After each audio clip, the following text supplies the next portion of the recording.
pada saat partai politik ikut nyengkuyung memperingati Hari Santri, melaksanakannya bersama dengan segenap kiai, ibu nyai, dan para santri, karena ini adalah cita-cita kita dari dulu, bagaimana santri ikut berjuang untuk mempertahankan kemerdekaan Republik Indonesia. Dengan resolusi jihad, berjuang, sampai nanti bulan depan kita akan memperingati hari apa, adik-adik sekalian? Tanggal 10 November hari apa? Hari Pahlawan. Adakah jejak santri di Hari Pahlawan? Allahumma sholli ala Muhammad. Oleh karena itu, jejak-jejak santri setelah resolusi jihad hingga tiba ke Hari Pahlawan harus terus kita pertahankan. Dan hari ini lewat mana? Hari ini Undang-Undang Dasar mengatakan bahwa pemerintahan di Republik Indonesia ini juga merupakan sistem yang didukung dengan keberadaan partai politik. Dan partai politik harus selalu sejalan dengan masyarakat, dan apabila santri punya jejak di dalam perjuangan mempertahankan kemerdekaan, maka bersama dengan partai politik, dan dalam hal ini bersama dengan Partai Demokrat, santri pondok pesantren dan juga para kiai punya jejak dalam mengarahkan pembangunan kita menuju apa yang dicita-citakan pendiri bangsa kita. Assalamualaikum warahmatullahi wabarakatuh. Marilah sekali lagi kita memanjatkan puji syukur kehadirat Allah Subhanahu wa Ta'ala, karena hanya atas berkah, rahmat, dan hidayahnya kita semua diberikan kesehatan dan kekuatan untuk bisa bersilaturahim kembali dalam acara peringatan Maulid Nabi Muhammad SAW 1443 Hijriah, sekaligus Hari Santri Nasional tahun 2021 ini. Secara kontemplatif kita mengakui dan meyakini bahwa para santri-santriwati telah berperan besar dalam memperjuangkan kemerdekaan Republik Indonesia, dan seterusnya kita berharap para santri-santriwati mengambil peran yang penting untuk pembangunan bangsa ke depan. Partai Demokrat insya Allah istiqomah untuk menegakkan komitmennya berkoalisi dengan rakyat. Tentu dalam konteks ini kami juga ingin selalu dekat bersilaturahim dengan para alim ulama dan kalangan pesantren. Tetapi tentu Demokrat ingin terus dekat di tempat-tempat lainnya. Tidak hanya di Banyuwangi, tentu di 38 kabupaten kota se-Jawa Timur, bahkan di seluruh Indonesia. Insya Allah Demokrat yang memiliki garis ideologi nasionalis dan religius bisa terus hadir di tengah-tengah masyarakat, baik suka maupun duka, terutama menghadapi situasi pandemi COVID-19 ini dan juga tekanan ekonomi yang masih menghantui kita semuanya. Walaupun saya tidak bisa hadir secara langsung di Banyuwangi, tapi insya Allah hati dan pikiran saya dekat dan terus bersama dengan segenap masyarakat Banyuwangi.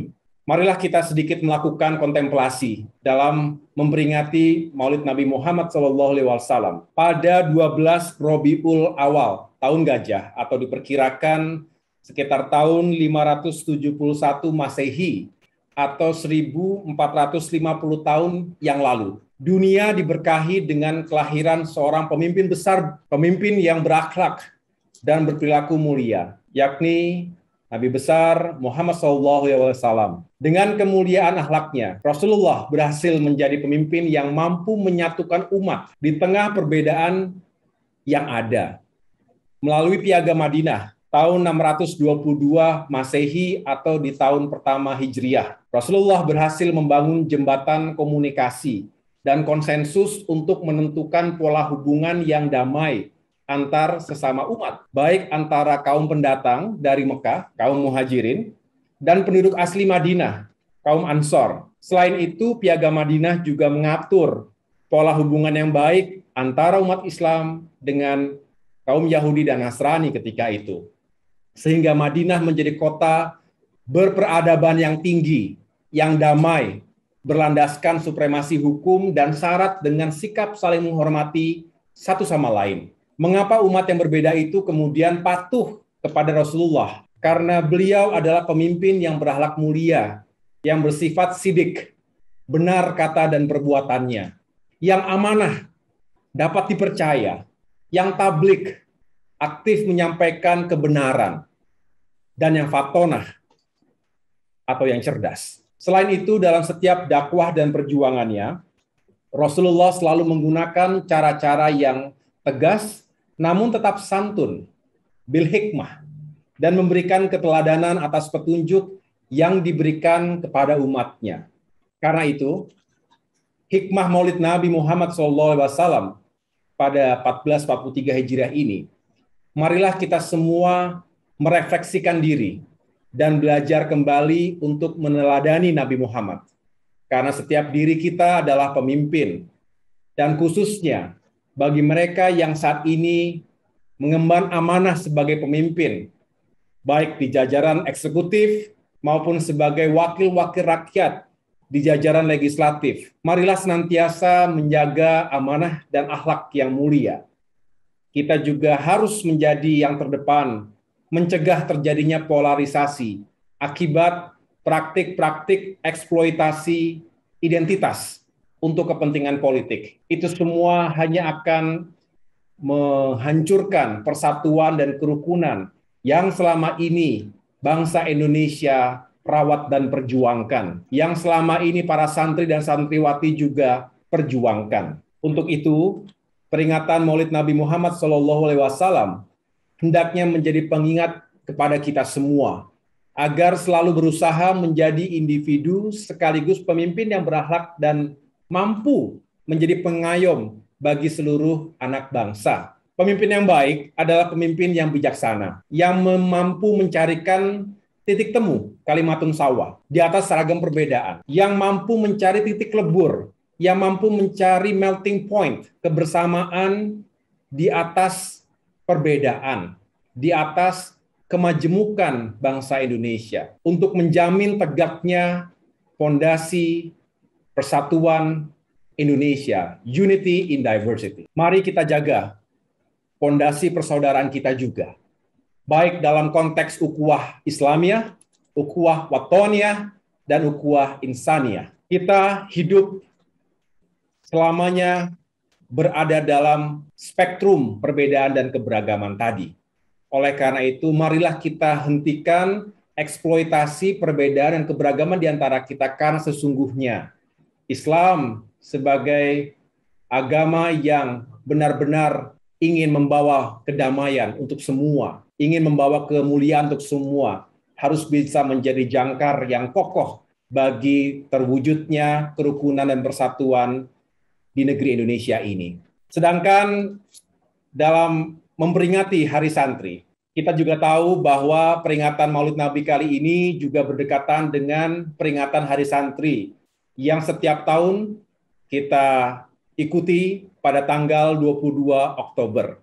Karena itu, saya atas nama keluarga besar Partai Demokrat dimanapun berada, mengucapkan Selamat Hari Santri Nasional. Tanggal 22 Oktober mengingatkan kita pada momentum keluarnya fatwa resolusi jihad fisabilillah.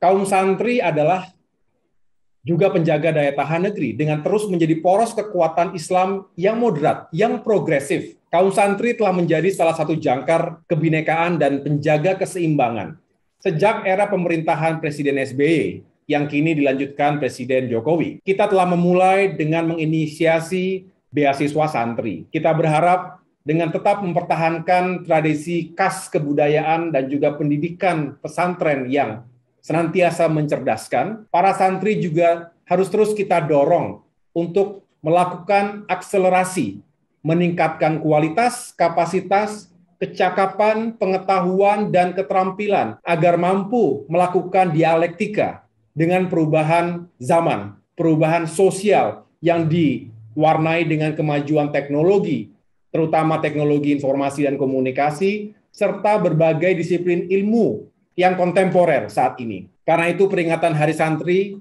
harus menjadi momentum bersama untuk menyatukan dan mengokohkan visi kebangsaan kita, serta membangun sumber daya santri yang sehat dan unggul, guna mewujudkan cita-cita Indonesia Emas 2045. Tadi saya juga ikuti secara singkat, ada lomba-lomba yang diselenggarakan di Pondok Pesantren Ibnu Sina ini.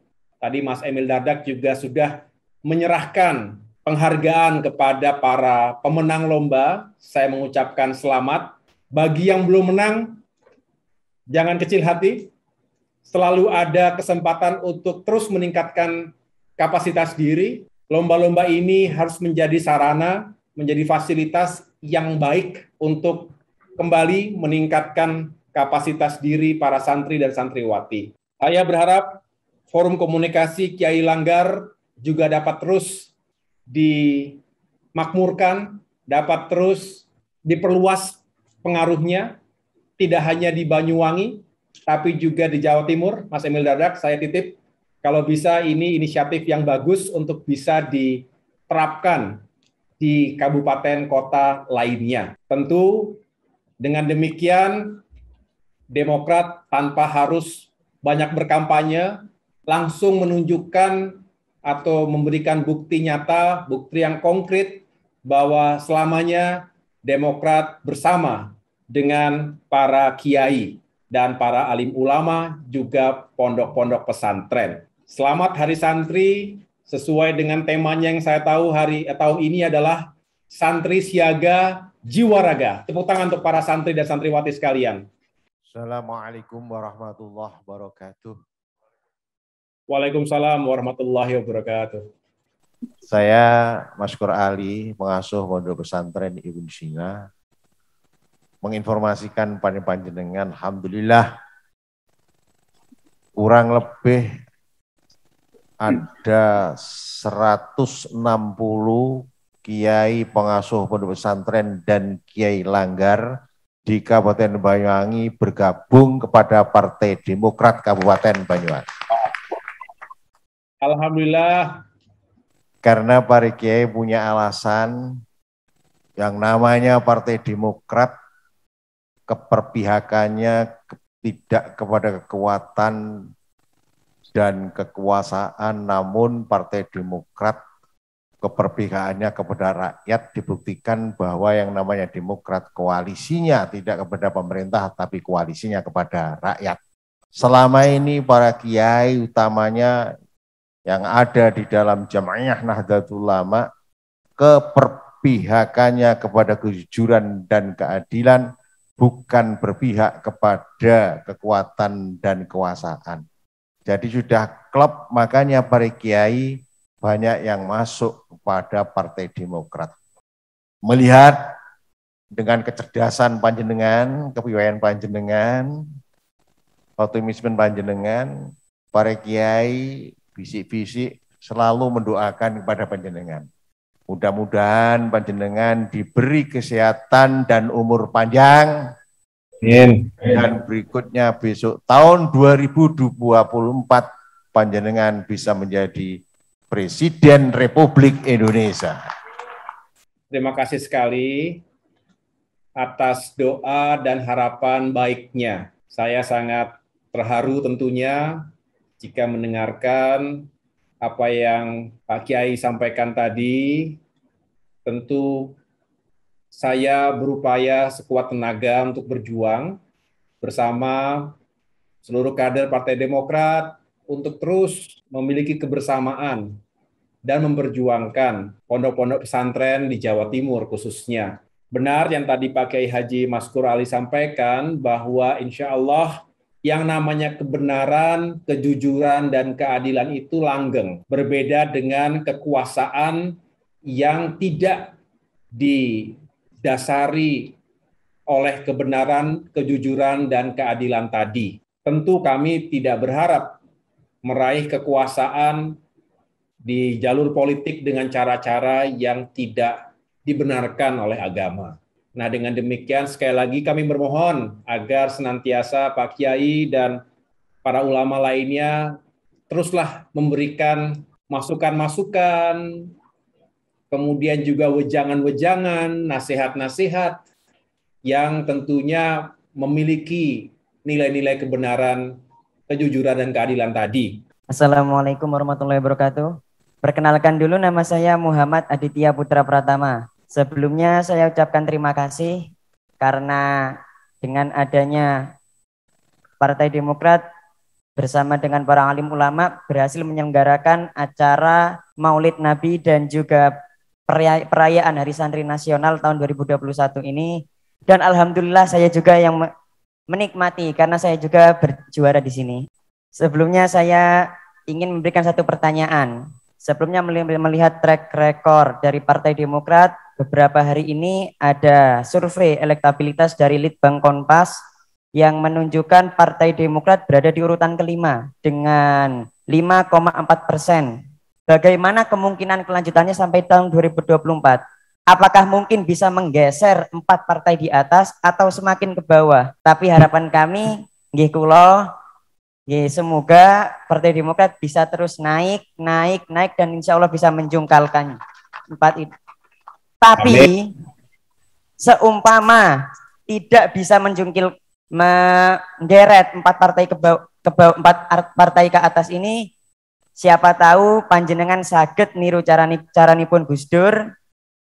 PKB pada saat itu tidak menjadi nomor 1 di Indonesia, tapi bersama dengan rakyat, Gus Dur bisa melenglang melewati MPR menjadi presiden yang keempat. Kira-kira bagaimana rencana Demokrat ke depannya untuk menggeret 4 partai itu atau menjadi mengikuti cara Gus Dur? Terima kasih atas pertanyaannya, bagus, pertanyaannya kritis ya. Jadi walaupun ini bukan forum politik, tapi bolehlah saya menjelaskan, partai-partai politik, termasuk Partai Demokrat, berikhtiar dengan sekuat tenaga untuk bisa semakin meningkatkan baik itu penerimaan maupun dukungan dari rakyat. Sebaliknya, karena kita juga berharap jika kita mendapatkan suara yang lebih besar, maka Partai Demokrat bisa lebih memiliki kontribusi yang luas. Insya Allah, jika diberikan jalan, diridhoi oleh Allah Subhanahu wa Ta'ala, Partai Demokrat bisa kembali berada dalam pemerintahan nasional seperti dulu ketika Pak SBY menjadi presiden ke-6, di mana Partai Demokrat selama 10 tahun berada di pemerintahan nasional dan memiliki jumlah kursi yang banyak sekali di legislatif, DPR RI maupun DPRD tadi. Termasuk memiliki cukup banyak kepala daerah di seluruh Indonesia, sehingga bisa menjalankan berbagai kebijakan dan program-program yang pro rakyat, yang pro umat, mengurangi kemiskinan, mengurangi pengangguran, termasuk juga menekan angka ketimpangan, sekaligus meyakinkan bahwa masyarakat Indonesia mendapatkan perhatian dalam sektor kesehatan, pendidikan, dan juga kesejahteraan secara umum. Kalau hasil survei itu memang beragam. Tadi yang disebut oleh Mas Aditya, salah satu lembaga survei, Kompas, tapi setiap saat juga ada lembaga-lembaga lain yang juga kredibel, yang alhamdulillah saya laporkan juga kepada para kiai dan segenap tokoh masyarakat yang ada di Banyuwangi, bahwa ada tren peningkatan elektabilitas Partai Demokrat. Ini yang patut kita syukuri. Tentu ini semua adalah buah kerja keras dari seluruh kader. Dan memang relatif, Mas Adit, tidak selalu linear begitu, tetapi secara umum Demokrat hari ini dilihat memiliki harapan, memiliki peluang tersendiri. Mengapa? Karena insya Allah dengan istiqomah memperjuangkan dan berkoalisi dengan rakyat, maka kami berharap masyarakat Indonesia dimanapun berada juga memiliki kedekatan dan kebersamaan dengan Partai Demokrat. Ada yang menempatkan kami di posisi 5, ada juga lebih banyak yang menempatkan Demokrat hari ini di posisi ketiga atau keempat, dengan angka yang relatif. Tapi yang paling penting adalah mengikuti tren peningkatan elektabilitasnya. Jadi saya tidak ingin terlalu jauh berandai-andai, kami ingin terus berjuang dan berikhtiar. Jadi kalau nanti pada saatnya tahun 2024 mudah-mudahan angka-angka prediktif tadi yang dilakukan oleh lembaga-lembaga survei benar-benar bisa terkonversi secara positif. Dan dengan demikian, kembali yang saya sampaikan di awal tadi, kalau Demokrat mendapatkan dukungan yang lebih besar, maka program-program pro-rakyat yang dulu bisa dihadirkan di tengah-tengah masyarakat kita, bisa kembali kami perjuangkan lebih nyata dan lebih luas lagi. Demikian yang dapat saya sampaikan, Mas Adit, atas pertanyaannya. Terima kasih. Terima kasih Mas Ketum. Ini memang benar-benar pertanyaan spontan tadi dan menunjukkan bahwa santri sekarang juga bisa jadi analis politik yang luar biasa. Dan bagus itu. Saking ngefansnya sama Mas Ketum, sampai Mas Ketum disuruh buat plan B juga. Pokoknya apapun posisinya, Mas Ketum harus maju seperti Gus Dur. Luar biasa ini Mas Putra. Ya mudah-mudahan tentunya Mas AHY nanti berkesempatan untuk menyapa di Banyuwangi dan juga tadi sebagaimana disampaikan bahwa ada doa dari Mas Putra yang senang sekali dengan Lomba Hari Santri ini dan sekiranya kemudian ini juga mendoakan agar Partai Demokrat terus naik. Dan kami ucapkan selamat kepada Pak Ketum karena di berbagai lembaga juga menempatkan tren yang meningkat baik secara partai maupun personal dan tentunya inilah doa-doa para kiai. Mudah-mudahan ini bisa terus berjalan. Kami mohon bimbingan dan arahan Pak Ketum secara berkelanjutan untuk terus ikhtiar ini kita jalankan bersama-sama. Kami sampaikan terima kasih sekali lagi untuk Mas AHY yang sudah bersedia bergabung pada malam hari ini. Sampai jumpa. Matur nuwun. Mohon pamit. Terima kasih. Pamit ya, pamit. Makasih Pak Kiai, makasih semuanya. Pamit. Pak Wagub.